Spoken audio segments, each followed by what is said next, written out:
사도신경으로 우리의 신앙 고백하시겠습니다. 전능하사 천지를 만드신 하나님 아버지를 내가 믿사오며 그 외아들 우리 주 예수 그리스도를 내가 믿사오니 이는 성령으로 잉태하사 동정녀 마리아에게 나시고 본디오 빌라도에게 고난을 받으사 십자가에 못 박혀 죽으시고 장사한 지 사흘 만에 죽은 자 가운데서 다시 살아나시며 하늘에 오르사 전능하신 하나님 우편에 앉아 계시다가 저리로서 산 자와 죽은 자를 심판하러 오시리라.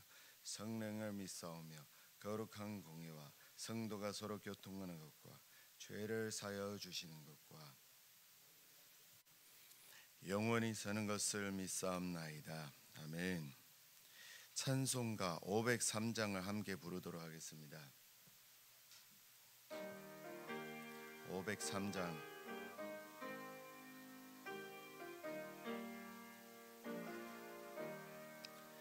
세상 모두 사랑 없어 냉랭함을 아느냐 곳곳마다 사랑 없어 탄식 소리 뿐일세 악을 성케 만들고 모든 소망 이루는 사랑 얻게 위하여 저들 오래 참았네.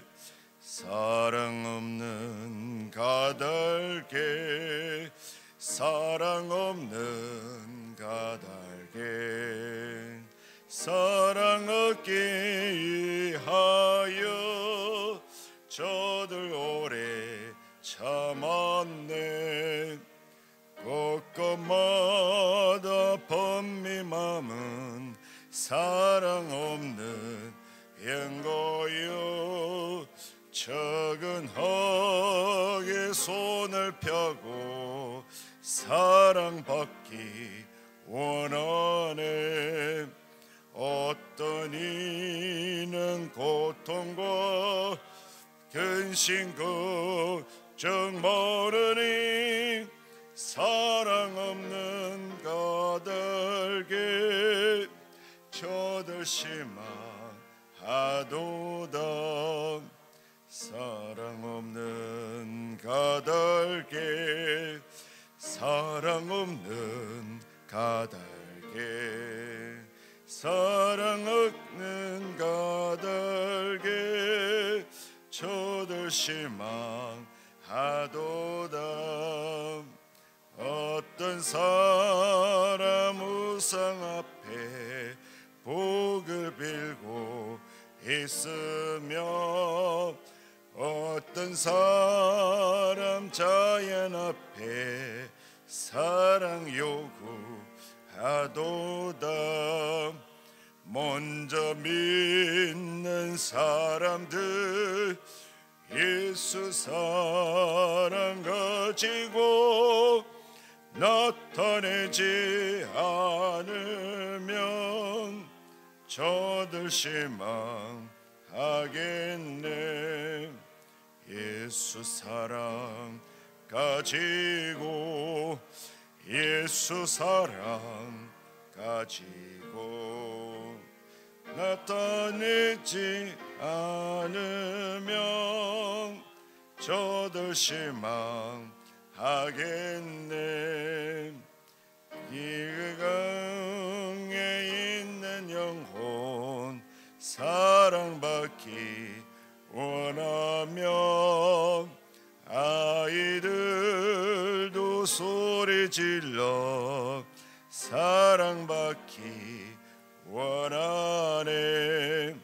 저들 소리 들을 때 가서 도와줍시다.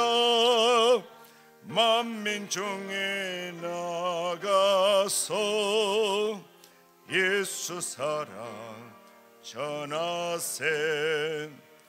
예수 사랑 전하세. 예수 사랑 전하세. 만민 중에 나가서 예수 사랑 전하세. 아멘.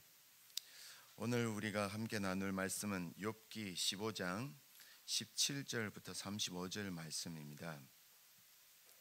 제가 가진 성경으로는 구약 776쪽입니다. 욥기 15장 17절부터 35절까지 말씀을 저와 함께 한 절씩 교독하신 후에 마지막 절을 함께 읽도록 하겠습니다. 내가 내게 보이리니 내게서 들으라. 내가 본 것을 설명하리라. 이는 곧 지혜로운 자들이 전하여 준 것이니 그들이 조상에게서 숨기지 아니하니라. 이 땅은 그들에게만 주셨으므로 외인은 그들 중에 왕래하지 못하였느니라. 그만에 이르기를 악인은 그의 평생은 고통을 당하며 포악한 자의 수는 정하였으므로 그의 귀에는 무서운 소리가 들리고 그가 평안할 때 멸망시키는 자가 그에게 이르러니 그가 어두운 데서 나오기를 바라지 못하고 갈날에 숨어서 기다리느니라. 그는 헤매며 음식을 구하여 이르기를 어디 있느냐 하며 그가 맨날이 가까운 줄로 스스로 아느니라. 환난과 역경이 그를 두렵게 하며 싸움을 준비한 왕처럼 그를 쳐서 이기느니라. 이는 그의 손을 들어 하나님을 대적하며 교만하여 전능자에게 힘을 과시하였음이니라. 방패를 들고 하나님께 달려드니 그의 얼굴에는 살이 찌고 허리에는 기름이 엉기었고 그는 황폐한 성읍 사람이 살지 아니한지 돌무더기가 될 곳에 거주하였음이니라. 그는 부요하지 못하고 재산이 보존되지 못하고 그의 소유가 땅에서 정식되지 못할 것이라. 어두운 곳을 떠나지 못하리니 불꽃이 그의 가지를 말릴 것이라. 하나님의 입김으로 그가 불렸느니라. 그가 스스로 속아 허무한 것을 믿지 아니할 것은 허무한 것이 그의 보응이 될 것임이니라. 그의 날에 이르기 전에 그의 일이 이루어질 것인즉 그의 가지가 푸르지 못하니라.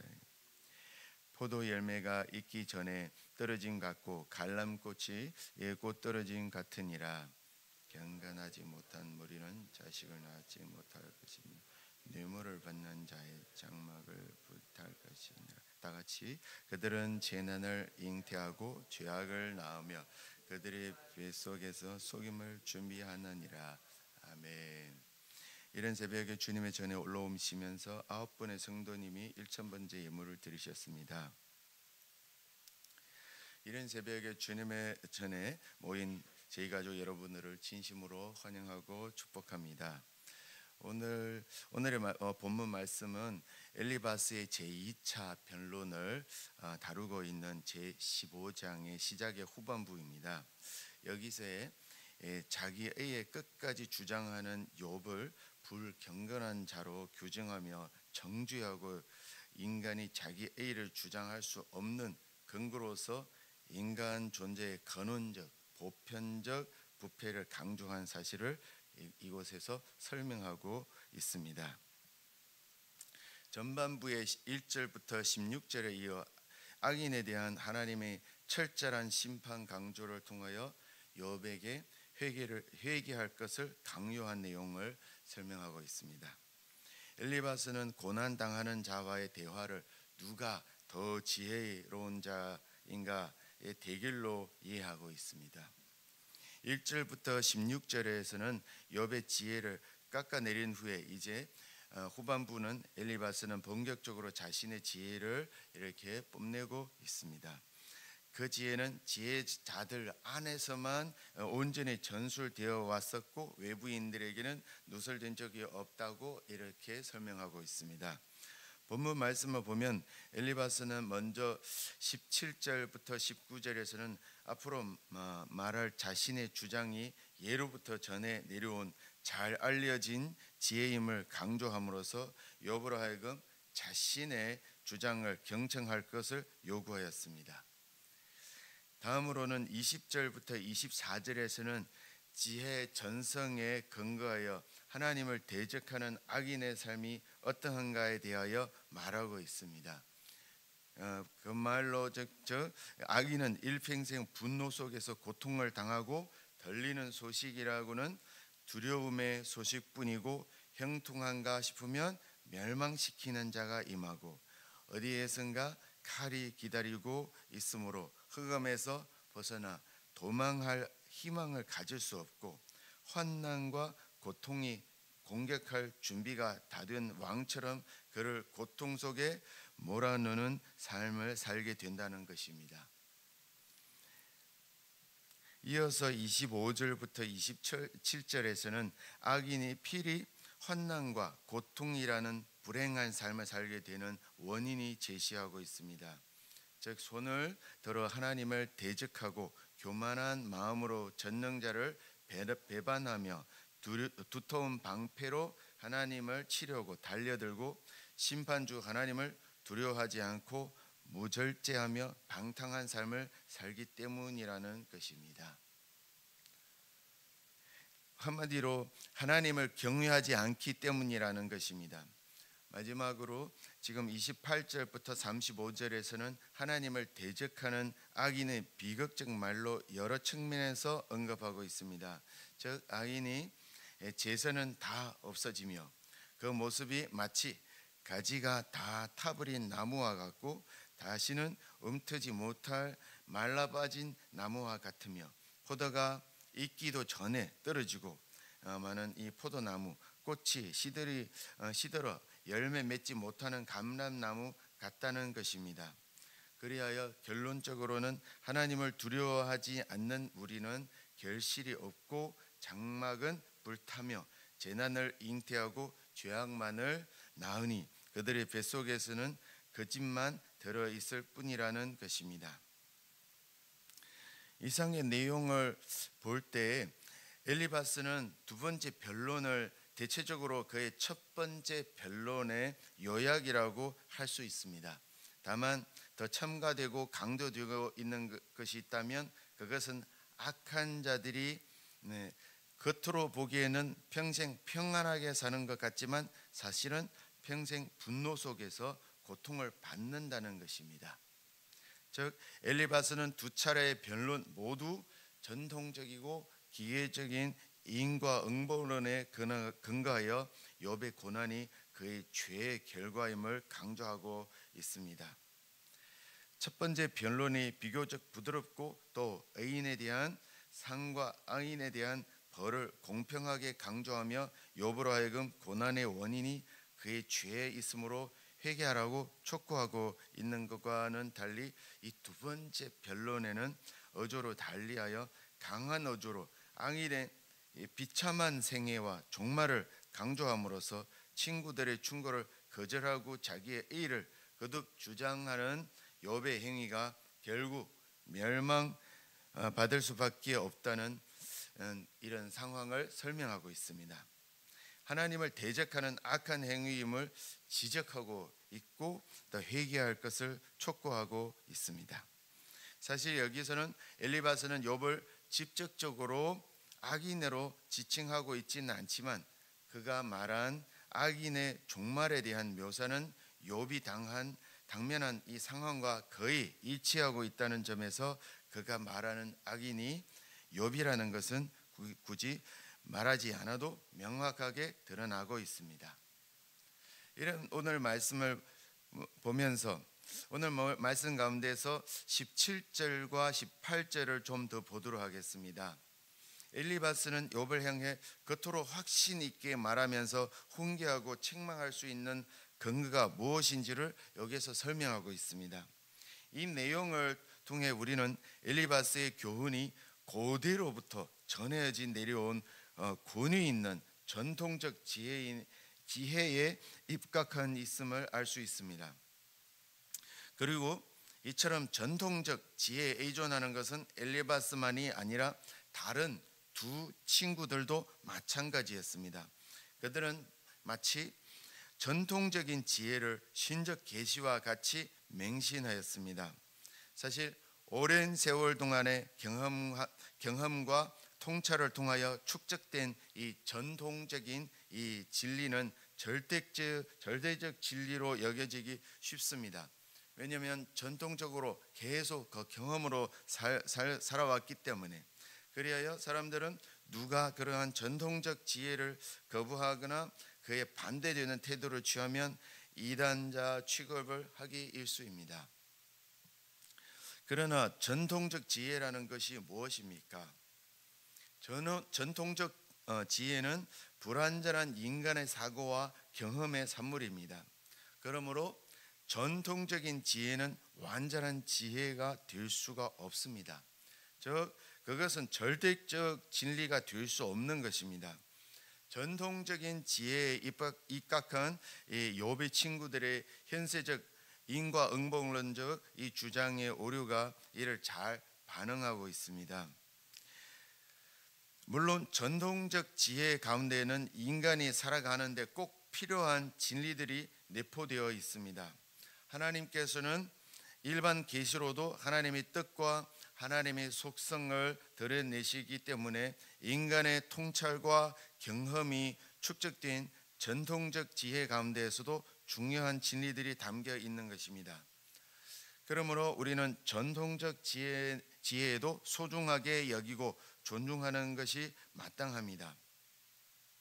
그러면 지혜에 대해서 성경은 도대체 어떻게 설명하고 있는지 한번 보도록 하겠습니다. 이 세 친구는 자기는 전통적 지혜 가지고 설명하고 있는데 욥은 나도 알고 있다. 너희들이 하는 것 나도 다 하고 있다. 그래서 수긍하지 않고 있습니다. 그래서 지금 서로 말하는 지혜가 도대체 누가 말하는 지혜가 더 분명하게 정확한 지혜인가요? 그래서 성경을 통해서 더 보도록 하겠습니다. 사실 성경은 지혜를 잠언, 욥기, 전도서의 상호작용을 통해서 설명하고 있는 것을 우리가 말할 수 있습니다. 잠언과 욥기와 전도서는 마치 한 인간이 성숙해가는 과정과도 같습니다.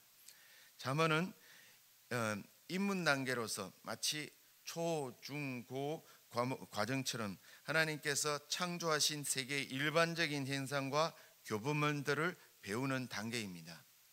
그 다음 단계는 욥기의 단계로 학교를 졸업하고 세상에 나가 직접 경험을 해보니 학교에서 배운 대로 되지 않는 것은 많이 있다는 것을 깨달을 수 있습니다. 이 단계에 새로운 단계에 올라가는 것입니다. 규칙에 예외들이 있다는 것을 알게 되는 과정이라 할 수 있습니다. 그러면 그 다음 단계는 전도서의 단계입니다.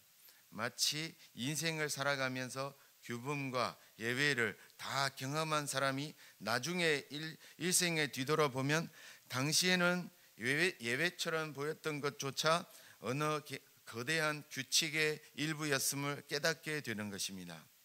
신앙의 언어에 대입해서 표현하자면 마치 하나님이 보이지 않고 하나님께 버림받는 것처럼 느껴졌던 순간들, 하나님 대체 나한테 왜 이러십니까? 하나님이 계시기는 합니까? 라고 욥처럼 울부짖고 싶었던 순간들조차 다 하나님의 계획하심과 인도하심에 있음을 깨닫는 순간이 바로 전도서의 단계라고 할 수 있습니다. 그렇다면 욥기나 전도서의 지혜가 잠언의 지혜보다 수준 높은 지혜라고 말할 수 있을까요? 그렇지 않습니다. 규칙이 있어야 예외도 존재한다는 것처럼 규칙이 없으면 예외라는 것은 존재할 수가 없습니다. 잠언과 욥기와 전도서가 모두 지혜이지만 욥기의 단계를 겪고 있는 사람에게 잠언의 지혜를 들이대는 것은 우매한 일이 된다는 것입니다. 욥의 친구들의 지혜가 하나님에 의해 우매함으로 판정되는 이유가 바로 이것입니다. 사람을 살리는 지혜가 적절하게 사용되지 못하면 사람을 죽이고 영혼을 파괴하는 폭력이 될 수 있다는 것은 욥기가 알려주는 또 하나의 중요한 지혜입니다. 오늘의 말씀을 정리하겠습니다. 엘리바스의 제2차 변론을 시작하면서 자기 일을 끝까지 주장하는 욥을 불경건한 자로 규정하고 정죄하고 있습니다. 악인에 대한 하나님의 철저한 심판 강조를 통하여 욥에게 회개할 것을 강요한 내용을 기록하고 있습니다. 엘리바스는 고난당하는 자와의 대화를 누가 더 지혜로운가의 대결로 이해하고 있었습니다. 엘리바스는 자신의 주장이 예로부터 전해 내려온 잘 알려진 지혜임을 강조함으로써 욥으로 하여금 자신의 주장을 경청할 것을 요구하였습니다. 하나님께서는 일반 계시로도 하나님의 뜻과 하나님의 속성을 드러내시기 때문에 인간의 통찰과 경험이 축적된 전통적 지혜 가운데서도 중요한 진리들이 담겨 있는 것입니다. 하지만 성경은 지혜를 잠언, 욥기, 전도서의 상호작용을 통해서 더 깊이 설명하고 있다고 말할 수 있습니다. 하나님께서 창조하신 세계의 일반적인 현상과 규범들이 중요하지만 규칙의 예배들이 있다는 것을 욥기를 통해서 알 수 있는 것입니다. 우리가 오늘 말씀을 들으면서 하나님께서 성경을 통해 알려주시는 지혜를 좀 더 이해하여야 인생의 많은 상황 속에서 더 성숙하는 신앙생활을 할 수 있기를 소망합니다. 기도하겠습니다. 천지 만물을 창조하신 하나님 아버지, 이 세상을 지혜로 창조하시고 또한 지혜로 다스리시는 것을 성경을 통해서 알려주셔서 감사합니다. 사람은 인생에서 규칙에 예배하고 이해할 수 없는 상황을 만날 수 있지만 그 배후에는 하나님의 놀라우신 계획이 있다는 것을 알려주셔서 감사합니다. 어떤 상황을 만나더라도 끝까지 주님을 의지하여 나아가는 용기와 믿음 주시옵소서. 이 아침 예배 자리로 나오면서 감사하는 마음으로 하나님께 예물 드리는 손길이 있습니다. 감사한 마음으로 드리는 예물이 하나님께서 받아주시고 그의 기도하는 것을 하나님의 때에 허락하여 주시기를 간구합니다. 모든 영광과 감사를 하나님께 올려드리며 살아계신 주 예수님의 이름으로 기도드립니다. 아멘. 하늘에 계신 우리 아버지여, 이름이 거룩히 여김을 받으시오며 나라의 임하옵시며 뜻이 하늘에서 이룬 것 같이 땅에서도 이루어지이다.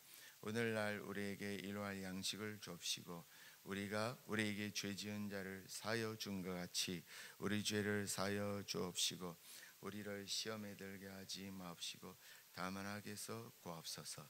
대개의 나라와 권세와 영광이 아버지께 영원히 입사옵나이다. 아멘.